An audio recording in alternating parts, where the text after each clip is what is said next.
Iranian state media recently claimed that the USS Abraham Lincoln and USS Tripoli are being actively targeted in the Arabian Sea. A U.S. carrier strike group operates as a mobile, heavily defended organism, maintaining constant maneuver within a vast sensory perimeter. Putting a missile on a nuclear carrier is a strict physics problem, requiring an attacker to solve three technical constraints simultaneously. You must locate the ship in real time, continuously update the weapon's trajectory mid-flight, and launch a coordinated swarm large enough to overwhelm multiple layers of active defense. We are going to set aside the political messaging and run the exact arithmetic required to complete that kill chain. The true survivability of these vessels is determined by the cold equations of systems engineering, rather than the content of a press release. A strike group operates as a single integrated defensive architecture, projecting a distributed network across a massive footprint. At the center sits the USS Abraham Lincoln, a 100,000-ton floating base that has been at sea long enough for its exact location to remain opaque to public tracking. An adversary must locate the sensory bubble surrounding the ship, track its movement, force a weapon inside that perimeter, and maintain the weapon's integrity all the way to the center. That perimeter is governed by the Aegis architecture. It forces an incoming threat to run a gauntlet of 4 distinct gates in sequence. The outermost layer relies on the SM-6 interceptor. Reaching past 130 nautical miles, it is designed to destroy an incoming weapon before that weapon's own seeker radar can activate. If a cruise or anti-ship missile slips past, it hits the second gate.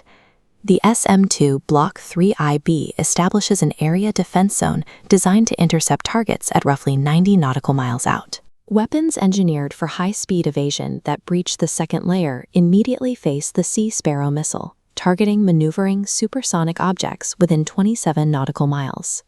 The final gate is the Phalanx CIWS, an autonomous 20mm Gatling gun that tracks and engages whatever crosses the inner threshold. State media claims also named the USS Tripoli. Carrying an LHA hull designation, it is often categorized as a slow transport or a soft target. In its Lightning carrier configuration, the Tripoli launches over 20 F-35B stealth fighters, a larger active fifth-generation fleet than most regional nations possess in total. The ship fields its own rolling airframe missiles and evolved Sea Sparrows as last resort measures. Tripoli sails within an expeditionary strike group, where Aegis-equipped destroyers project the same multi-layered defensive screens over the assault ship. Determining a vessel's survivability by its hull classification overlooks the reality of distributed naval warfare. To evaluate the math of a strike, we look at the exact operational requirements an adversary must execute. Before launch, the firing crew must acquire the precise, real-time location of the target. These vessels are continuously underway. The carrier pushes 30 knots, and the assault ship maintains over 22, maneuvering unpredictably. This diagram plots an optimal attack scenario, assuming the use of a modern anti-ship ballistic missile firing from a distance of 270 nautical miles. Even at Mach 3, covering that distance takes roughly 8 to 10 minutes. During that brief flight window, a carrier sailing at 30 knots displaces its physical location by nearly 5 nautical miles. When the weapon arrives, its terminal radar cone activates. That scanning area is too narrow to recover a 5 nautical mile deviation. Bridging that spatial gap requires an unbroken intelligence network, with surviving coastal radars and drones maintaining continuous tracking. That network must transmit continuous mid-course telemetry updates to the missile to guide its final descent toward the correct patch of ocean. Without an intact data link, raw speed is mathematically irrelevant. A precise weapon will simply strike exactly where the target used to be. If the tracking geometry holds, the attacker faces the second requirement: saturation. An attacker must launch dozens of simultaneous multi-vector threats to exhaust the interceptor cells, as a single weapon rarely survives 4 overlapping defensive layers. Firing 3 or 4 weapons is ineffective against a strike group carrying hundreds of active defensive rounds. This map displays the operational state of the adversary's targeting architecture following 38 days of Operation Epic Fury. Over 600 naval strike packages were targeted, and 2,000 command and control nodes were destroyed, taking the coordination network offline. This chart shows the total ballistic missile stockpile cut by more than half, with production infrastructure 90% neutralized.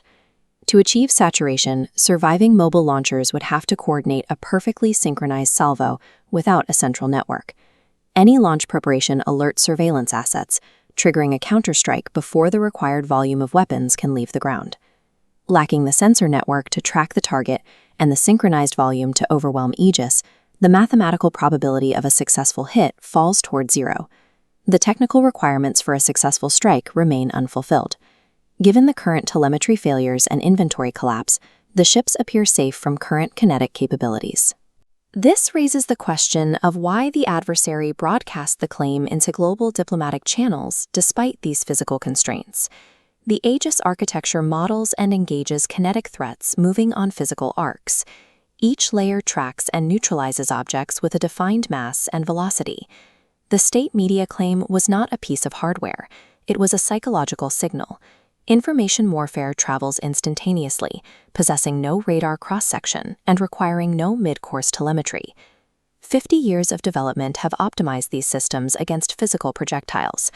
Yet the architecture possesses no specific interception layer for the information domain. The available data suggests the hulls are currently safe from kinetic engagement. However, defending against weapons that operate outside the physical domain remains an open engineering problem.